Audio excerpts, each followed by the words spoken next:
24 जानेवारी 1667 माघ शुद्ध दशमी शके 1588 संवत्सर पराभव गुरुवार.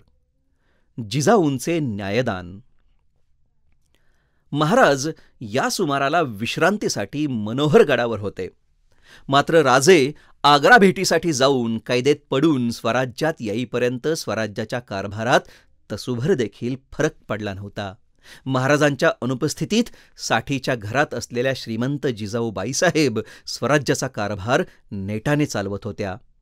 कानदखोऱ्याचे बाबाजी झुंजारराव आणि मालोजी पतंगराव हे भाऊबंद वतनासाठी भांडत होते. काही केल्या त्यांच्यात एकमत होत नव्हते.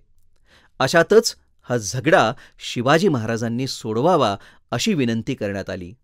परंतु राजे राजगडावर नसल्यामुळे जिजाऊबाई साहेबांनी दोघांचेही म्हणणे पूर्ण ऐकून पूर्ण महजर काय आहे हे जाणून घेऊन हा वतनाचा तंटा सोडवला.